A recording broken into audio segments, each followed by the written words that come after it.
بسم اللہ الرحمن الرحیم۔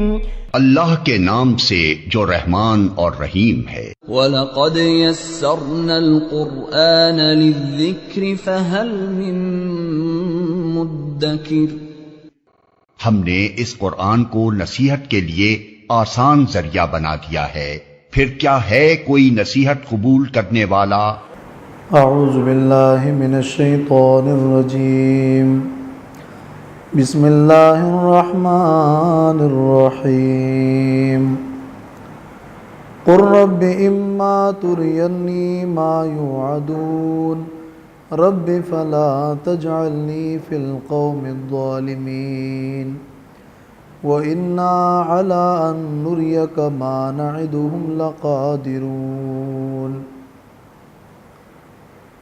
یہ سورۃ المومنون کی آیت نمبر 93 اور اس کے بعد کی آیات ہیں۔ اس آیت کریمہ میں اللہ تبارک و تعالیٰ نے اپنے نبی کو خطاب کرتے ہوئے فرمایا کہ اے نبی آپ کہہ دیجئے اے میرے رب، اگر آپ وہ عذاب مجھے دکھا دیں جو ان سے وعدہ کیا جا رہا ہے تو ربی اے میرے رب فلا تجعلنی فی القوم الظالمین، مجھے ظالم قوم میں سے نہ کرنا۔ وَإِنَّا عَلَىٰ أَن نُّرِيَكَ مَا نَعِدُهُمْ لَقَادِرُونَ، اور بے شک ہم اس بات پر کہ آپ کو وہ عذاب دکھا دیں جس عذاب کا ہم ان سے وعدہ کر رہے ہیں اور جس عذاب سے ہم انہیں ڈرا رہے ہیں، اس عذاب کو آپ کے سامنے ہی لے کر آئیں، اس پر ہم قادر ہیں، ہم ایسا کر سکتے ہیں۔ لیکن اس لیے وہ عذاب مؤخر ہے کہ کچھ لوگ ایمان لائیں گے، تو اللہ نے اس عذاب میں تاخیر کر رکھی ہے، ورنہ ہم وہ عذاب لانے پر قادر ہیں۔ یا اس لیے ہم نے وہ عذاب اس میں تاخیر کر کے اس کو مؤخر کر دیا ہے کہ وَأَنْتَ فِيهِمْ، اے نبی آپ ان کے درمیان موجود ہیں۔ ورنہ اے نبی عذاب تو ایسی چیز ہے کہ آپ جیسی عظیم ہستی کو بھی یہ حکم ہے کہ آپ دعا کریں گے کہ اے میرے رب ہمیں ظالموں میں سے نہ کرنا اور ظالم قوم کا دوست نہ بنانا۔ اس جملے میں بظاہر یہ اشکال ہوتا ہے کہ نبی کریم صلی اللہ علیہ وسلم کا مرتبہ عالی شان اور یہ بات طے ہے کہ آپ ظالموں میں سے نہیں ہیں، پھر آپ کو یہ حکم دینا کہ آپ کہہ دیجئے کہ فلا تجعلنی فی القوم الظالمین، ہمیں ظالم قوم میں سے نہ ٹھہرانا، اس کا کیا مطلب ہے؟ تو ایک تو یہ بات قرآن مجید کے انداز کلام سے جا بجا واضح ہے کہ خطاب نبی کو ہوتا ہے اور مراد امت ہوتی ہے۔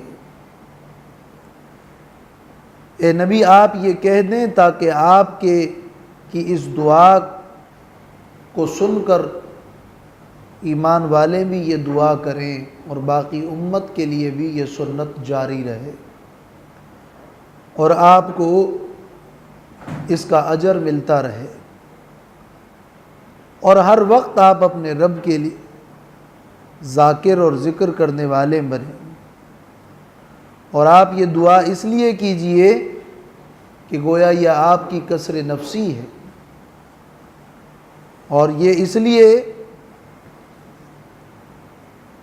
کہ مقصد اس فلا تجعلنی فی القوم الظالمین میں یہ نہیں ہے کہ معاذ اللہ آپ کا ظالموں میں سے ہونا محتمل ہے، بلکہ یہ اس بات کی خبرداری ہے کہ آپ لوگوں کو بتائیں کہ عذاب تو واقعتاً چیز ہی ایسی ہے جو بچنے کی چیز ہے، اس سے بچنے کی فکر کرنی چاہیے، الٹا تم لوگ اس عذاب کا مطالبہ کر رہے ہو۔ تو اس جملے میں اصل میں وعید ہے ان لوگوں کے لیے جو عذاب کا بار بار مطالبہ کرتے تھے اور عذاب کا انکار کرتے تھے، کہتے تھے عذاب ہے ہی نہیں، کہتے تھے اگر عذاب ہے تو جلدی لے آؤ، اور عذاب کا مذاق اڑاتے تھے۔ تو اے نبی آپ کہہ دیجئے کہ اور یہ دعا کیجئے کہ اے میرے رب، جس عذاب کا ان سے وعدہ ہو رہا ہے اگر وہ عذاب آ جائے تو مجھے ظالم قوم میں سے نہ بنانا۔ اس میں سنانا مقصود ہے کہ تمہارا انکار عذاب اور عذاب کو جلد مانگنا اور عذاب کا استہزاء کرنا وہ تو درکنار، عذاب تو چیز ایسی ہے کہ خود آپ صلی اللہ علیہ وسلم کو حکم ہے کہ وہ دعا کریں کہ رب فلا تجعلنی فی القوم الظالمین۔ تو اس میں اصل میں یہ سنانا مقصود ہے، اور یہی مفہوم علامہ علوسی نے تفسیر روح المعانی میں بیان کیا ہے کہ ایذان بکمال فظاعت العذاب الموعود، یعنی یہ اصل میں عذاب موعود کی سختی کو بیان کرنے کی خبرداری ہے۔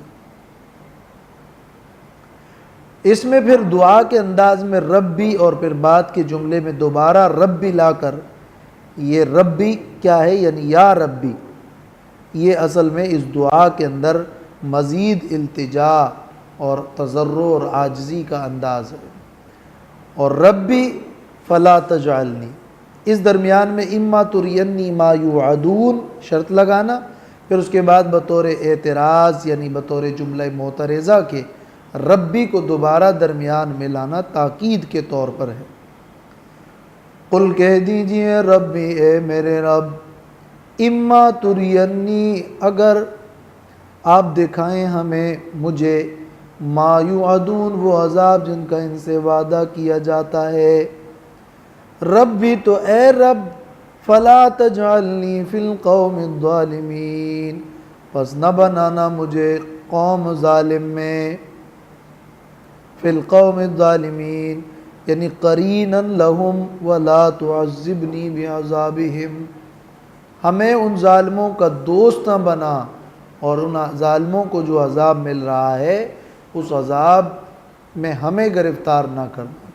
اس لیے کہ جب اللہ کا عذاب آتا ہے تو پھر اس میں سب جا کے گرفتار ہوتے ہیں، تو ہمیں ان ظالم قوموں کے عذاب کی طرح عذاب نہ دینا، اور ان ظالم قوموں کی معیت سے اور ان کی دوستی سے ہمیں بچائے رکھنا۔ بعض علماء فرماتے ہیں کہ یہ عذاب اللہ نے دنیا میں بدر کے موقع پر دکھایا اور اپنے نبی کو بچایا بھی، اور روح المعانی نے شیخ الاسلام سے نقل کیا ہے کہ یہ معنی بعید ہے، اس لیے کہ یہاں جس عذاب سے بچنے کی بات کی جا رہی ہے وہ عذاب مستاصل اور استیصالی عذاب اور سخت عذاب مراد ہے۔ ما یوعدون فی الدنیا والآخرہ، دنیا یا آخرت میں جو بھی عذاب ہو، لیکن استیصالی عذاب مراد ہے۔ وَإِنَّا عَلَىٰ أَن نُّرِيَكَ مَا نَعِدُهُمْ لَقَادِرُونَ، اور بے شک ہم اس بات پر کہ آپ کو وہ عذاب دکھائیں جس کا ہم ان سے وعدہ کر رہے ہیں، لقادرون البتہ قدرت رکھنے والے ہیں۔ اللہ کے لیے قادرون جمع کا لفظ بطور تعظیم کے استعمال ہوتا ہے۔ ادفع باللتی ہی احسن السیئہ نحن اعلم بما یصفون۔ ادفع یہ چونکہ آداب دعوت جاری ہے، آداب دعوت میں سب سے پہلے دعا ہے کہ آپ دعا کیجئے کہ فلا تجعلنی فی القوم الظالمین، کہیں ظالموں کی معیت نہ ملے۔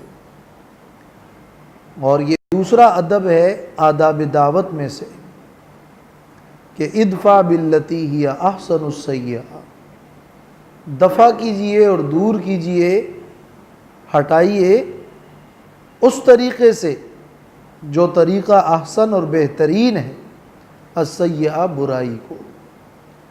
برائی کو اچھے طریقے سے دور کر دیجئے. یعنی جب تک عذاب نہیں آتا، اس سے ماقبل کی آیت میں عذاب کا ذکر ہے، تو جب تک عذاب نہیں آتا اس وقت تک آپ کا کام یہ ہے کہ آپ احسن طریقے پر اپنی دعوت پیش کرتے رہیں، اور کفار کی طرف سے تکذیب کا جو بھی معاملہ ہو رہا ہے اور وہ آپ کو جھٹلا رہے ہیں، تو آپ نصیحت کے ذریعے سے اور اچھے معاملے کے ذریعے سے ان کے اس برائی کو دفع کرتے رہیں. یہ جو جملہ ہے اس کا یہ معنی بھی ہے کہ آپ شرک کو توحید کی دعوت کے ذریعے سے دفع کرتے رہیں. السیئہ کیا ہے؟ شرک. اور اللتی ہی احسن کیا ہے؟ توحید. دور کیجئے باللتی ہی احسن، توحید کے نظریے اور توحید کے عقیدے اور توحید کی سوچ کے ذریعے سے السیئہ، شرک کو اور شرکی سسٹم اور شرکی نظام کو، شرکیات کو توحید کے ذریعے سے دور کر دیجیے. دوسرا معنی اس کا یہ بھی ہے کہ ادفع باللتی ہی احسن السیئہ، اخلاق سے بدی کو دور کر دیجیے. جو منکرات ہیں، جو برائیاں ہیں، اس کو دور کرنے کے لیے اخلاق اور نرمی اور نصیحت کا انداز اختیار کر دیجیے. ادفع المنکر بالموعظہ، تفسیر ماوردی، یعنی نصیحت کے ذریعے سے منکرات کو دور کیجیے. منکرات کو دور کرنے کا طریقہ یہ ہے کہ آپ احسن طریقے سے دعوت پیش کریں اور معاملات درست رکھیں، اپنے قول سے، اپنے عمل سے، اپنے کردار سے اور اپنی محنت اور کوشش سے ان منکرات کو اور ان برائیوں کو دور کرنے کی کوشش کریں. یہ جہاد کے منافی نہیں ہے، اس لیے کہ ایک ہے حقوق دین اور دوم ہے حقوق نفس. دینی معاملات اور دینی حقوق میں جہاں اجتماعی طور پر شرائط و آداب کے ساتھ سختی کا موقع ہوتا ہے، وہاں وہی طریقہ احسن ہے. لیکن جہاں تک انسان انفرادی دعوت دیتا ہے اور خود اس کے ذاتی نفس کے حقوق ضائع ہو رہے ہوتے ہیں، وہاں وہ انتقام نہ لے کر، نرمی کا معاملہ کر کے، اچھائی کر کے وہ بدی کو دور کر سکتا ہے. اور تجربہ سے بھی ثابت ہے اور قرآن کی دوسری آیات میں تصریح بھی موجود ہے کہ اگر آپ دشمن کے ساتھ اچھائی کریں گے، اچھائی والا معاملہ کریں گے، نتیجتاً آخرکار وہ بھی تمہارا دوست بن جاتا ہے. تو ادفع باللتی ہی احسن السیئہ کا تعلق حقوق نفس سے. اس کا معنی یہ نہیں ہے کہ پورے معاشرے میں اجتماعی حقوق کے حوالے سے آپ کسی قسم کی کوئی سختی نہیں کر سکتے، بلکہ یہ حقوق نفس کے اعتبار سے ایثار و قربانی دے کر آپ اچھے اخلاق اور اچھے کردار اور اچھے معاملے کے ذریعے سے بدی کو دور کرنے کی کوشش کرتے رہیے. تو یہ اخلاق اور آداب ہیں، یہ منسوخ نہیں ہے، یہ جہاد کے منافی بھی نہیں ہے. اور یہ معنی بھی کیا گیا ہے اور وہ بھی اپنی جگہ درست ہے کہ دفع کیجئے دعا کے ذریعے سے عذاب. اللہ سے مانگتے رہیے اور دعا کیجئے کہ اللہ ہمیں عذاب سے بچائے.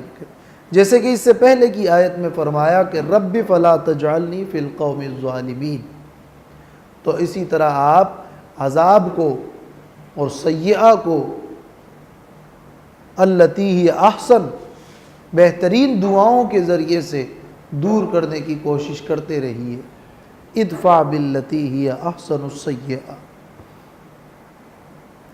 نحن اعلم بما یصفون، ہم جانتے ہیں ان باتوں کو جو یہ لوگ بیان کرتے ہیں. لہٰذا آپ اپنی ذات کے لیے بدلہ نہ لیں اور اللہ پر اعتماد و توکل کریں. آپ بدی کو دور کرنے کی صحیح طریقے پر کوشش کریں اور احسن طریقہ استعمال کریں. باقی ہمیں پتہ ہے جو یہ لوگ بیان کرتے ہیں اور جو یہ لوگ چالیں چلا رہے ہیں ان کا ہمیں پتہ ہے. اس میں وعید کا پہلو بھی ہے اور تسلی بھی ہے. پھر باللتی ہی احسن میں یہ الحسنہ نہیں کہا بلکہ التی ہی احسن کہا. تفسیر مدارک میں ہے کہ ہوا ابلغ من ان یقال بالحسنۃ السیئہ. یہ یہاں پر التی ہی احسن کا جو لفظ استعمال کیا یہ زیادہ بلیغ لفظ ہے اور اس میں اشارہ ہے کہ یعنی جتنا بھی ممکن ہو حسن اور احسان ہی کا معاملہ رکھیں.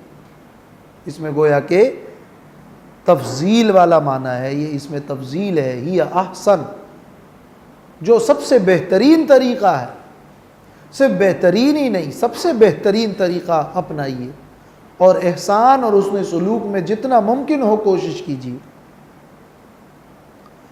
وَقُلْ رَبِّ أَعُوذُ بِكَ مِنْ ہَمَزَاتِ الشَّيَاطِينِ وَأَعُوذُ بِكَ رَبِّ أَن يَحْضُرُونِ. اور کہہ دیجئے اے میرے رب میں پناہ طلب کرتا ہوں میں پناہ چاہتا ہوں بکا تیری من ہمزات الشیاطین شیطان کے وسوسوں سے. وَأَعُوذُ بِكَ رَبِّ أَن يَحْضُرُونِ اور میں پناہ چاہتا ہوں تیری اے میرے رب ان یحضرون کہ وہ شیطان میرے پاس آئیں اور میرے پاس حاضر ہوں. ان کے حاضری سے بھی میں پناہ چاہتا ہوں. یہ تیسرا ادب ہو گیا آداب دعوت میں سے کہ بعض ایسے دشمن ہوں گے جو شیاطین الانس ہیں, انسانی شیطان ہیں. ان کے معاملات کو تو دیکھ کر آپ احسن طریقے سے اس کو دفع کرتے رہیں, لیکن کچھ تیرے ایسے دشمن ہیں جو شیاطین الجن ہیں جو تیرے دل میں خیالات پیدا کریں گے, وساوس ڈالیں گے اور تیرے احسن معاملات کو خراب کرنے کی کوشش کریں گے اور تجھے غصہ دلائیں گے اور آپے سے باہر کرنے کی کوشش کریں گے تاکہ آپ کے معاملات خراب ہو جائیں. تو ان شیاطین الجن سے بچنے کے لیے جو طریقہ ہے وہ تعوذ ہے. تو آپ اللہ کی پناہ میں آنے کی دعا کیجیے اور غصے میں نہ آئیے, بوقت دعوت غیظ و غضب میں نہ آئیں اور ساتھ میں ان شیاطین الجن کے وسوسے اور خیالات اور دعوت کے حوالے سے برے خیالات اس کے بارے میں یہ دعا کیجیے. اور یہاں تعوذ کے دو الفاظ ہیں, میں پناہ چاہتا ہوں شیاطین کے وسوسوں سے اور پناہ چاہتا ہوں اس سے کہ شیطان حاضر ہوں. یعنی کار توحید میں شیطان دو خلل ڈالتا ہے.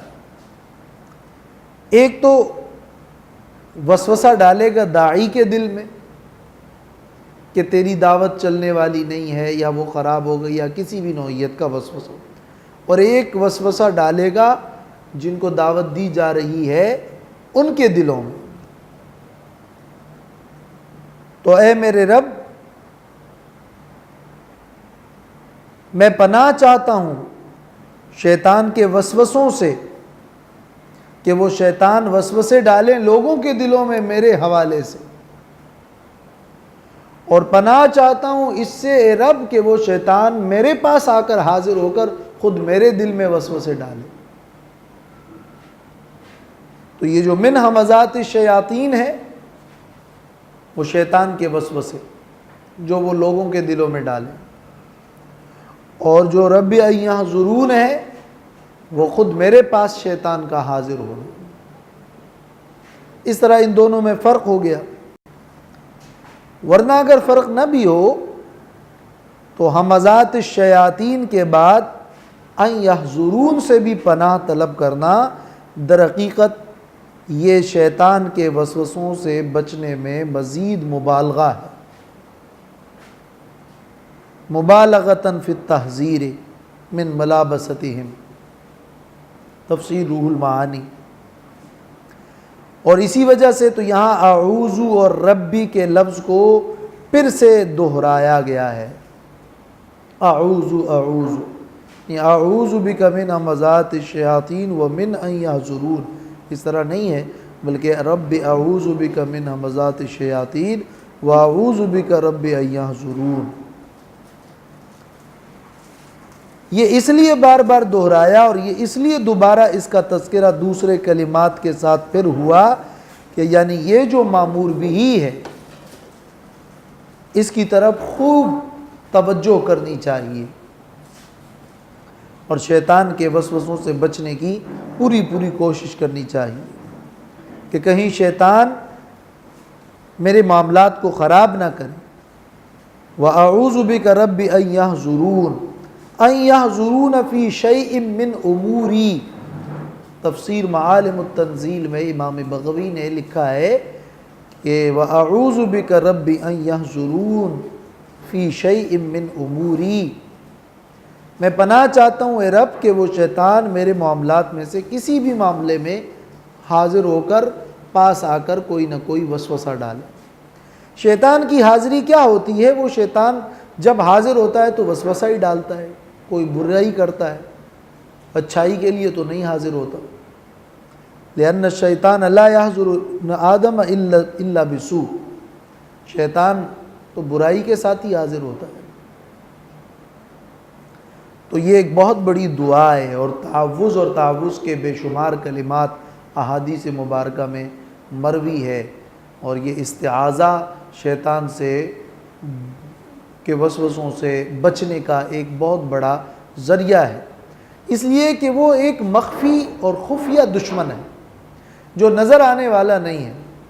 تو ظاہر کفار سے تو تم لڑو گے یا معاملات کرو گے اور وہ محسوس دشمن ہے، لیکن معنوی دشمن سے بچنے کے لیے تعوذ اور اللہ کا نام لینا اور بسم اللہ پڑھنا اور مختلف مواقع پر اللہ کے ذکر کرنا اور تعوذ کے مسنون کلمات پڑھنا، یہ وہ عظیم الشان وظائف ہے اور قوی ترین مؤثر چیز ہے کہ جس کے ذریعے سے شیطان جنی اور معنوی وساوس سے بچنے کا موقع ملتا ہے۔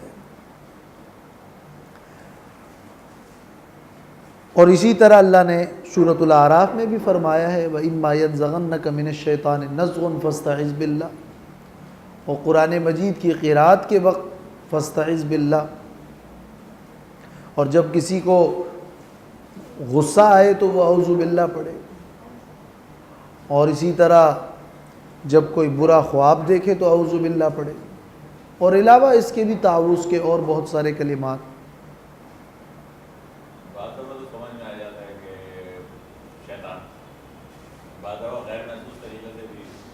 جی، شیطان کے وسوسوں ڈالنے کی مختلف طریقے ہوتے ہیں۔ کبھی تو وہ سامنے بالکل کھل کر آتا ہے، جب اس کو پتہ ہوتا ہے کہ یہ کھل کر آنا یہ کارگر ہے۔ یہ کھل کر آنا کبھی وہ آخر میں کھل کر سامنے آتا ہے جبکہ چھپکے سے کوئی وار کامیاب نہ ہوا، اور کبھی وہ شروع میں ہی کھل کر سامنے آتا ہے جبکہ اسے یقین ہوتا ہے کہ اسی کیفیت میں وہ انسان برائی کر ڈالے گا۔ ورنہ شیطان وسوسے ڈالتا ہے کبھی کفر اور شرک کے، مگر انسان کفر اور شرک میں بسا اوقات ایک شخص کہتا ہے کہ یہ تو بہت بڑا گناہ ہے، یہ کیسے کروں گا، تو پھر وہ گناہ کبیرہ کے وسوسے ڈالتا ہے۔ جب انسان وہ بھی نہیں کرتا ہے تو پھر صغیرہ ڈالتا ہے، کہتے ہیں صغیرہ ہے تو کر لو، چھوٹے چھوٹے گناہ۔ اور جب وہ اس سے بھی انسان باز نہیں آتا تو پھر جو ہے نیکیوں کی طرف آ کر ان نیکیوں کو برباد کرنے کے لیے ریاکاری وغیرہ ڈال کر وہ گمراہ کرتا ہے، اور کبھی وہ بدعات اور خرافات ڈال کر گمراہ کرتا ہے۔ تو شیطان کے تلبیس ابلیس اور شیطان کے گمراہ کرنے کی مختلف طور طریقے ہیں اور تدابیر ہیں جو وہ استعمال کرتا ہے ابن آدم پر۔ جب ابن آدم ذکر کرتا ہے، تعوذ پڑھتا ہے، اور جب اللہ سے دعا کرتا ہے، اور جب وہ علم حاصل کرتا ہے تو اور صحبت صالح ہی اپناتا ہے، تو یہ سارے اس کے لیے ذریعے بنتے ہیں شیاطین کے وسوسوں سے بچنے کے۔ ورنہ شیطان کا جو وسوسہ ہے اور شیطان کا جو انسان کو پھنسانا ہے، اس کے لیے وہ طرح طرح کے حربے استعمال کرتا ہے۔ لیکن اس کے لیے ضرورت اس بات کی ہے کہ جب بندہ دشمن کے وار سے واقف ہو کہ دشمن کن طریقوں پہ وار کرتا ہے، تو پھر اس کے بعد وہ بچ بھی سکتا ہے۔ ورنہ اگر اسے پتہ نہ ہو تو دشمن اپنا وار کر جاتا ہے اور وہ وسوسے میں گرفتار بھی ہو جاتا ہے، اور وہ نکلنے کا کوئی مخلص اس کے پاس نہیں ہوتا ہے۔ اس لیے کہتے ہیں کہ فقیہ واحد اشد علی الشیطان من الف عابد، ایک فقیہ اور ایک دانا اور ایک سمجھدار اور ایک دین میں گہری سمجھ بوجھ رکھنے والا شیطان پر 1000 عابدوں کی نسبت سے زیادہ بھاری ہے۔ اس لیے کہ اس کو گمراہ کرنے کے لیے وہ جو حربے استعمال کرے گا، ان حربوں سے چونکہ وہ واقف ہے، تو اس کے پاس پھر کوئی ٹوٹکا نہیں ہوتا کہ کس طرح اس کو میں گمراہ کر دوں۔ تو کبھی بڑی باریکی کے ساتھ انسان شیطان کی چال میں گمراہ ہوتا ہے اور ایک نیکی سے باز آ جاتا ہے اور ایک گناہ میں مبتلا ہو جاتا ہے، اور وہ سمجھ ہی نہیں پاتا کہ وہ اس بیماری میں مبتلا ہو جاتا ہے۔ ہمزات کا جو لفظ ہے، یہ لفظ ہمزہ دلالت کرتا ہے عربی زبان میں چبونے اور دبانے کے معنی میں۔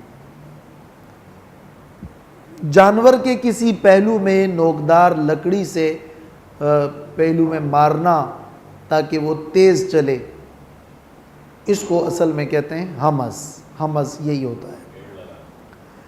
اور پھر یہ مجازی طور پر طعنہ دینے کے لیے استعمال ہوتا ہے، کسی کو قولی طور پر فعلی طور پر اشاروں کنایوں میں ایسا کوئی طعنہ دے دینا اور اس کی کوئی عیب گیری کرنا جو اس کو ایسے تیز لگے جیسے کوئی نوکدار چیز سے کسی کو مارے، وہ اصل میں طعنہ کا معنی ہوتا ہی یہ ہے کہ نیزہ مارنا۔ تو حمزہ اور طعنہ اور لمزہ، ان سب کا یہی معنی ہے عیب گیری۔ عیب گیری میں یہ جو حمزہ کا لفظ ہے، اس کے اندر خاص طور پر محض وسوسہ ڈالنا ہی نہیں ہوتا، بلکہ تیز کرنا، کسی کو برانگیختہ کرنا۔ حمزات اصل میں صرف وسوسہ ہی نہیں ہے، بلکہ یہ وہ وساوس ہے جو کسی کو اکسائیں اور برانگیختہ کریں۔ تو یہاں دعوت کے موقع پر شیطان کوشش یہی کرتا ہے کہ لوگوں کو ابھاریں اور تیز کریں اور غصہ دلائیں اور کام خراب کریں۔ اس قسم کے وساوس کے لیے پھر لفظ ہمزات کا استعمال ہوا ہے، ورنہ ہمزت اللمزہ اور ہماز مشاء، ان کے الفاظ جو استعمال ہوئے ہیں وہ عیب گیری کے معنی میں اور طعن و تشنیع کرنے کے معنی میں استعمال ہوئے ہیں۔ وَقُلْ رَبِّ أَعُوذُ بِكَ مِنْ ہَمَزَاتِ الشَّيَاطِينِ، اور کہہ دیجئے اے میرے رب میں پناہ طلب کرتا ہوں تیری شیطان کے وسوسوں سے، وَأَعُوذُ بِكَ رَبِّ أَن يَحْضُرُونِ، اور میں پناہی چاہتا ہوں تیری اے میرے رب اس سے کہ وہ شیطان میرے پاس حاضر ہو۔ حَتَّى إِذَا جَاءَ أَحَدَهُمُ الْمَوْتُ قَالَ رَبِّ ارْجِعُونِ۔ اس حتیٰ کا جو تعلق ہے وہ پہلے جو یشرکون اور یصفون کے الفاظ گزرے ہیں کہ یہ لوگ اللہ کے حوالے سے جو اللہ کے ساتھ شریک ٹھہرا کر اللہ کے انداد و اولاد کو مانتے اور بیان کرتے ہیں، فَتَعَالَى عَمَّا يُشْرِكُونَ، اللہ بہت بلند و برتر ہے اس سے جو یہ لوگ شریک ٹھہراتے ہیں اللہ کے ساتھ۔ یہ لوگ یہ برائیاں کرتے رہیں گے اور اسی پر ان کا اصرار جاری ہوگا، حَتَّى إِذَا جَاءَ أَحَدَهُمُ الْمَوْتُ، یہاں تک کہ جب آ جائے ان میں سے کسی کو موت، قَالَ رَبِّ ارْجِعُونِ، تو اس وقت وہ کہے گا اے میرے رب مجھے واپس لوٹا دے دنیا میں، مجھے واپس لوٹا دے دنیا میں۔ مجھے واپس لوٹا دے دنیا میں۔ یہ ارجعون کا جو لفظ ہے یہ صیغہ جمع کا ہے۔ ارجعون، ارجعونی، اس کا یہ تو جمع کا صیغہ ہے۔ جب موت کا وقت آئے گا اس وقت تک یہ اپنے شرک اور کفر پر قائم ہے، لیکن یہ کب تک قائم ہوں گے؟ جب موت کا وقت آئے گا تو پھر اس وقت وہ کہنے لگیں گے اے میرے رب مجھے دنیا میں پھر سے لوٹا دے۔ تو یہاں ارجعونی جو ارجعو جمع ہے، ہونا تو یہ چاہیے تھا کہ رب ارجعنی، رب ارجعنی، مجھے لوٹا دے، لیکن یہاں ارجعون جمع ہے، تم سب لوٹا دو مجھے۔ تو یہ جمع کیوں ہے؟ اس کی وجہ یہ کہ عربی میں کبھی جمع تکرار کے معنی میں استعمال ہوتی ہے، تثنیہ اور جمع میں کبھی تثنیہ اور جمع والا معنی ملحوظ نہیں ہوتا، بلکہ جمع میں تکرار کا معنی ہوتا ہے۔ یعنی ارجعونی کا معنی یہ ہے کہ ارجعنی ارجعنی ارجعنی، یہ گویا کہ 3 بار تکرار ہے، کم از کم 3 بار۔ اے میرے رب ارجعون، مجھے لوٹا دے، مجھے لوٹا دے، مجھے لوٹا دے۔ یہ جو جمع ہے یہاں یہ جمعیت کے معنی میں نہیں بلکہ تکرار کے معنی میں، تکرار کے لیے جمع ہے۔ اور اس کی عربی میں اور بھی مثالیں ہیں۔ القیا فی جہنم، سورہ قاف میں جو ہے وہاں القیا تثنیہ ہے، وہاں بھی یہ معنی ہے۔ قفا نب کی، قفا کا لفظ قف کے معنی میں ہے۔ مفسرین نے اس کے لیے وہ اشعار اور نظائر پیش کیے ہیں، عربیت ہے۔ لیکن علاوہ اس کے بھی جمع کا لفظ اللہ کے لیے قرآن پاک میں ویسے بھی استعمال ہوا ہے۔ اللہ کے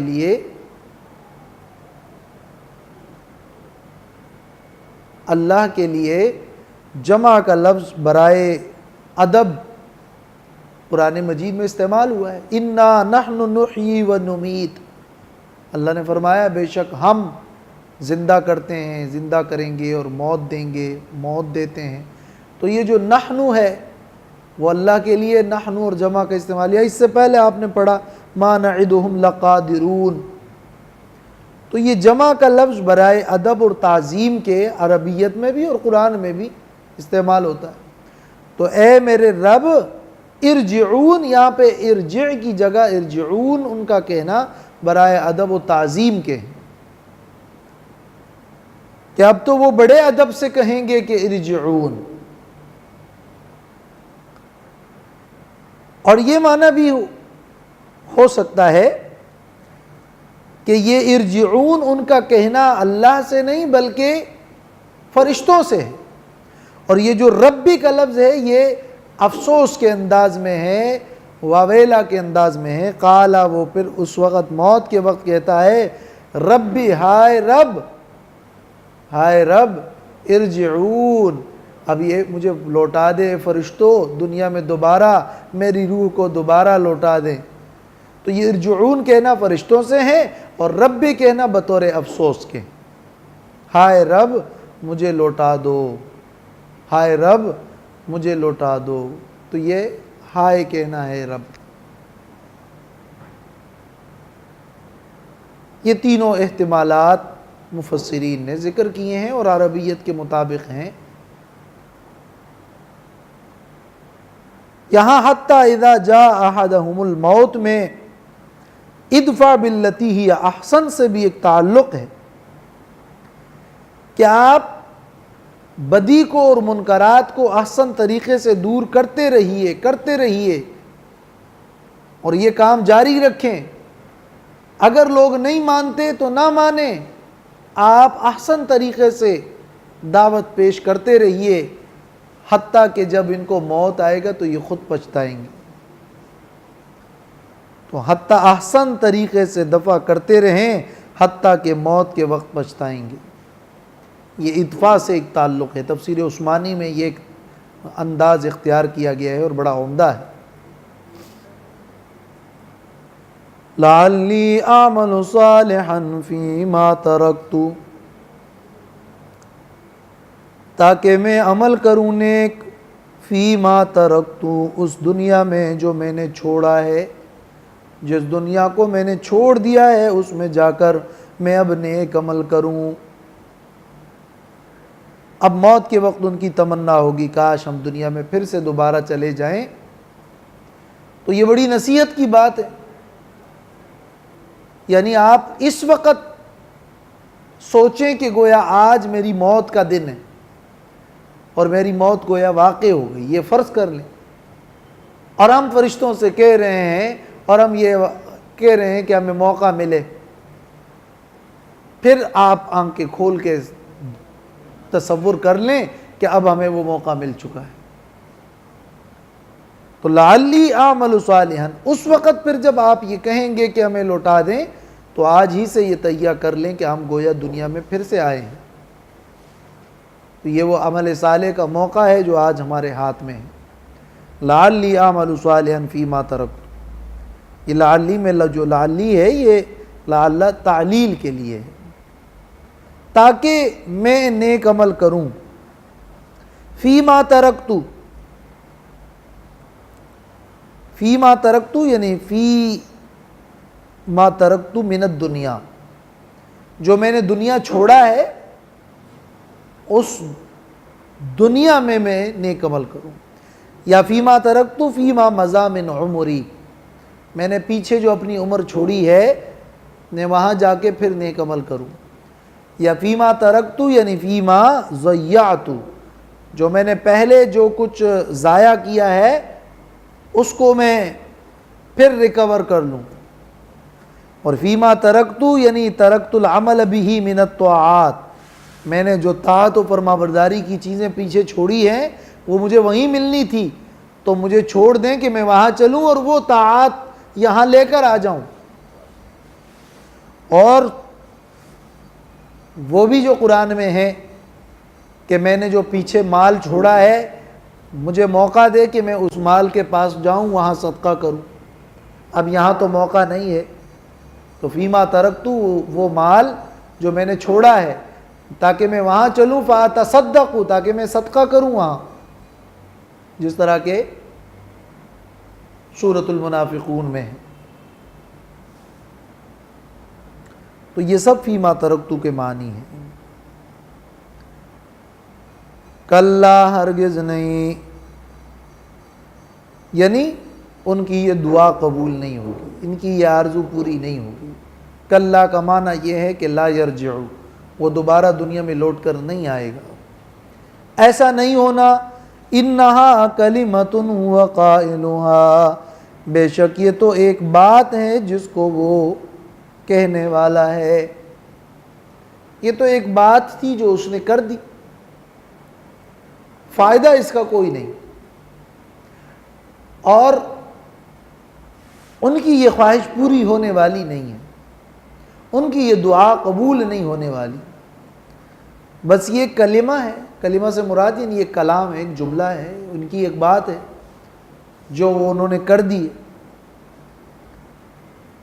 تو محض یہ ایک کلام ہی ہے ان کا، مگر اس کا فائدہ کوئی نہیں. اس کا دوسرا معنی یہ بھی ہو سکتا ہے کہ یہ ایک بات ہے ان کی جو انہوں نے کہہ دی، یعنی ان کو یہی کہنا ہے، اب ان کو اور کہنا ہی کیا ہے، ان کو اب یہی کہنا ہے، اور کیا کہنا ہے. اور اس کا یہ معنی بھی ہے کہ انہا کلمۃ ہوا قائلھا، یہ ان کی ایک زبانی بات ہے جو انہوں نے کہہ دی، ورنہ اگر یہ جائیں گے تو بھی اس پر عمل نہیں کریں گے، پھر بھی عمل صالح نہیں کریں گے. جیسے وَلَوْ رُدُّوا لَعَادُوا لِمَا نُهُوا، سورۃ الانعام، اگر ان کو لوٹا دیا جائے تو یہ پھر اپنے ان کرتوتوں پہ دوبارہ آ جائیں گے. اور ان کی یہ خواہش پوری اس لیے بھی نہیں ہوگی کہ دنیا تو دارالامتحان ہے، اب تو معاملہ عالم غیب سے جا کر عالم حس میں اور ظاہر میں آ گیا، اب تو پھر دوبارہ جائے گا تو امتحان تو نہیں رہا. تو اب یہ ان کی خواہش پوری ہونے والی نہیں ہے۔ وَمِن وَرَائِهِمْ بَرْزَخٌ إِلَىٰ يَوْمِ يُبْعَثُونَ، اور ان کے آگے تو ورا کا لفظ آگے اور پیچھے دونوں کے لیے استعمال ہوتا ہے۔ یا وَمِن وَرَائِهِمْ کا معنی ہے اور ان کے آگے برزخ، ایک برزخ ہے، ایک پردہ ہے، ایک آڑ ہے، إِلَىٰ يَوْمِ يُبْعَثُونَ، اس دن تک جس دن دوبارہ انہیں اٹھایا جائے گا۔ یہ اب تو موت ہو گئی اور اب موت کے بعد پھر بعث تک ایک آڑ ہے۔ برزخ دو چیزوں کے درمیان حائل اور آڑ، اور جو تھوڑا وسیع اور بڑا فرق ہو۔ برزخ اصل میں وہ آڑ ہے، وہ فرق ہے جو بڑا ہو، جس میں وسعت ہو یا وہ سخت ہو یا مضبوط ہو۔ اگرچہ نظر نہ آئے تو یہ وَمِن وَرَائِهِمْ بَرْزَخٌ کا ماقبل سے ایک تعلق یہ ہے، یعنی اسی جملے سے، کہ یہ لوگ اپنے کفر و شرک پر مصر ہیں یہاں تک کہ جب ان کو موت آئے گی تو وہ پچھتائیں گے۔ اور موت کے وقت کیا پچھتانا کہ آگے باس بعد الموت تک ایک بہت بڑی آڑ ہے۔ یہ تو موت سے گھبرانا تھا، موت سے گھبرانا کیا کہ آگے تو ایک برزخ ہے، وہ باس بعد الموت تک برزخ ہے، اور اصل فیصلہ تو ہونا ہے اس باس بعد الموت، اور وہیں پھر ان کو جزا سزا ملنے والی ہے۔ لیکن اس سے پہلے ہی بطور مقدمہ اور تمہید کے ان کو لاقب میں رکھا گیا۔ جیسے پہلے سے عدالت لاقب میں ہوتے ہیں تو پھر جا کے فیصلہ ہوتا ہے تو پھر جیل جاتا ہے، تو یہاں پر وہ اس لاقب میں پڑے ہوں گے۔ اس سے پہلے ہی یہ برزخ تمہیدن ہے، یہ ابتدائی مرحلہ ہے جہاں جزا و سزا کے اس پورے عدالتی نظام سے پہلے ہی ان کے لیے جزا و سزا کا یہ نظام ہوگا جس میں وہ سمجھ چکے ہوں گے کہ وہ مجرم ہے۔ لیکن یہ ابتدائیہ ہے۔ برزخ یہ درمیانی حالت ہے، موت اور باس بعد الموت کے درمیانی پوری حالت کا نام کیا ہے؟ برزخ ہے، اس پوری حالت کا نام۔ چونکہ یہ پردہ ہے تو برزخ پردے کو کہتے ہیں۔ بعض کہتے ہیں یہ پردہ کا لفظ یہ پردہ کا ہی معرب ہے، پردہ سے ہی برزخ بنا۔ اور ایک پردہ حجرن کا لفظ استعمال ہوتا ہے، حجرم محجورا۔ حجر میں اصل میں مانع ہونے کا مفہوم ہے، وہ ایسا پردہ جو مانع ہو، رکاوٹ ہو۔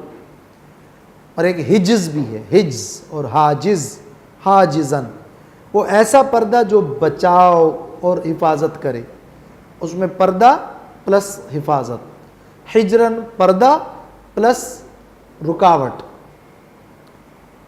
اور ایک ہے حد، حد کسی چیز کا ایک کنارہ اور آخری کنارہ ہوتا ہے، وہ بھی حد ہے، وہ بھی درمیان میں کوئی حائل ہے۔ اور لفظ برزخ جو ہے وہ تو حائل دو چیزوں کے درمیان، ایک آڑ۔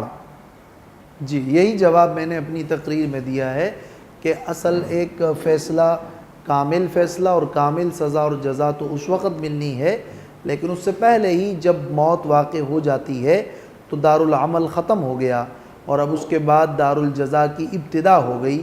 تو یہ جو مرحلہ برزخ کا ہے، اس کے اندر پہلے سے ہی اللہ کو معلوم ہے اور جن کا جو فیصلہ ہونا ہے وہ معلوم ہے، تو بڑے اور کامل سزا اور جزا سے پہلے ہی بطور تمہید اور بطور ابتدائیہ کے یہ ایک جزا اور سزا کا نظام اس عالم برزخ میں موجود ہے۔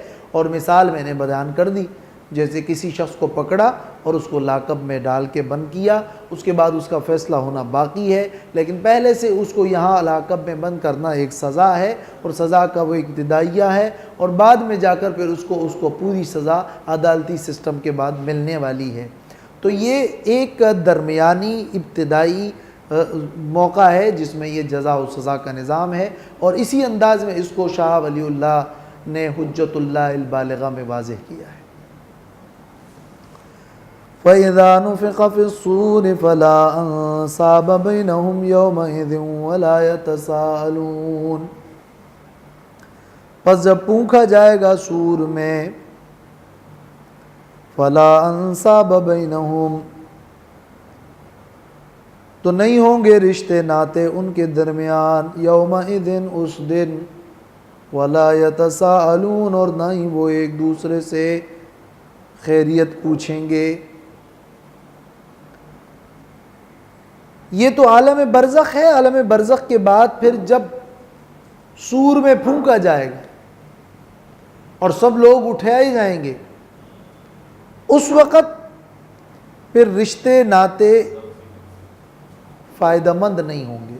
فلا انصابہ کا یہ معنی ہے کہ یعنی نفی جو کی جا رہی ہے وہ نسب اور رشتوں کی موجودگی سے نہیں کی جا رہی، وہ نفی کی جا رہی ہے اس کی نافعیت اور اس کے فائدے سے۔ یعنی یوم یفر المرء من اخیہ و امہ و ابیہ و صاحبتہ و بنیہ لکل امرئ منہم یومئذ شأن یغنیہ، ہر ایک کی اپنی حالت ہوگی، نفسا نفسی ہوگی اور کوئی کسی کے کام نہیں آئے گا۔ اور دریرا فلاں ابن فلاں چیزیں نیست۔ ولا یتساءلون اور نہ ہی وہ ایک دوسرے سے خیریت پوچھیں گے، یعنی دوستی بھی نہیں ہوگی۔ جیسے دوست ایک دوسرے سے خیریت پوچھتے ہیں تو نہ تو رشتہ ناتا ہوگا نہ ہی کوئی دوستی ہوگی۔ لا یتساءلون میں محض سوال و جواب کی نفی نہیں ہے بلکہ در حقیقت دوستی کی نفی۔ خیریت کا جو پوچھنا ہے کہ کیا حال ہے، خیریت سے ہو، طبیعت ٹھیک ہے، یہ چیز اب کیا کر سکتا ہوں، جیسے دوست کے لیے فائدہ مند ہوتا ہے، ایسی دوستی بھی نہیں ہوگی۔ تو یہ لا یتساءلون کا جو مفہوم یہاں پہ ہے وہ مطلق سوال سے رکنا۔ اس سے ایک سوال کا جواب بھی ہو جاتا ہے جو قرآن مجید میں ایک اور مقام پہ سورۃ صافات کی آیت نمبر 27 میں ہے کہ وَأَقْبَلَ بَعْضُهُمْ عَلَى بَعْضٍ يَتَسَاءَلُونَ، بعض لوگ بعض سے پوچھیں گے، وہاں پہ گمراہ لوگ بھی ایک دوسرے سے سوال کریں گے، یتساءلون، اور یہاں ہے وَلَا يَتَسَاءَلُونَ، تو ایک پوچھنا خیریت کا پوچھنا ہے اور ایک دوسرے سے سوال کرنا ہے، تو وہاں پہ جو تساؤل ہے وہ دوسرا ہے۔ یہاں لا یتساءلون یعنی کوئی دوستی نہیں ہوگی کہ خیریت ایک دوسرے سے آپ پوچھیں۔ علاوہ اس کے عبداللہ ابن عباس سے اس کا جواب مروی ہے کہ وہ فرماتے ہیں قیامت میں مختلف قسم کے حالات اور مختلف قسم کے مواقع ہیں، تو بعض حالات و مواقع میں اتنا شدت خوف ہوگا کہ تساؤل نہیں ہوگا، اور بعض ایسے مواقع ہوں گے جہاں پھر تساؤل اور سوال ہوگا۔ تو یہ مختلف حالات اور مختلف مواقع کی نسبت سے ہے، تو اس میں کوئی ٹکراؤ اور تضاد نہیں ہے۔ عبداللہ ابن عباس نے تو یہ جواب دیا ہے۔ جیسے وہ ہے کہ وہ اعمال نامہ ملے گا، خوش ہوگا، وہ آ کر دکھائے گا کہ دیکھو میرا اعمال۔ جی وہ تو پورا باس سے لے کر حشر نشر سے آخر تک اور جہنم اور جنت کے اندر پورے حالات ہیں اور مختلف مواقع ہیں، تو ان تمام حالات میں اگر ایک جگہ ایک کام کی نفی اور دوسری جگہ میں دوسرے کسی کام کا اثبات ہو تو اس کا مطلب اس کے درمیان کوئی ٹکراؤ اور تعارض اور تناقض نہیں ہے۔ فَمَنْ ثَقُلَتْ مَوَازِينُهُ فَأُولَٰئِكَ هُمُ الْمُفْلِحُونَ، پس وہ شخص کے جس کے اعمال باری ہو گئے، موازین موزون کی جمع ہے، اعمال صالحہ مراد ہے، یا جس کا پلڑا اور ترازو باری ہو گیا، میزان کی جمع ہے، اور وہ پلڑا تو بڑا ایک ہی پلڑا ہوگا، یا بعض کہتے ہیں کہ ہر ایک کا الگ الگ میزان ہوگا۔ ہم اس پر سورہ انبیاء میں تفصیل سے بحث کر چکے ہیں۔ فَأُولَٰئِكَ هُمُ الْمُفْلِحُونَ، بس یہی لوگ ہیں کامیاب۔ یہ مفلحون کا لفظ جو ہے یہ اگر متعدی ہو تو اس کا یہ معنی بھی ہو سکتا ہے کہ فَأُولَٰئِكَ هُمُ الْمُفْلِحُونَ أَنفُسَهُمْ، یہ وہ لوگ ہیں جو خود کو کامیاب کرنے والے ہیں۔ کامیاب کرنا بھی اس کا معنی ہے۔ وَمَنْ خَفَّتْ مَوَازِينُهُ فَأُولَٰئِكَ الَّذِينَ خَسِرُوا أَنفُسَهُمْ فِي جَهَنَّمَ خَالِدُونَ، اور جس کا پلڑا ہلکا ہوا یعنی جس کے اعمال بد ہوئے، اور یا وہ میزان ہی ہلکا ہو گیا، ظاہر ہے کہ اعمال نہیں تھے، اولئک الذین، تو یہ وہ لوگ ہیں خسروا انفسہم، جنہوں نے خود کو خسارے میں کر دیا اور ہلاک کر دیا. تو مفلحون انفسہم اور خسروا انفسہم. فی جہنم خالدون، یہ لوگ جہنم میں ہمیشہ رہیں گے.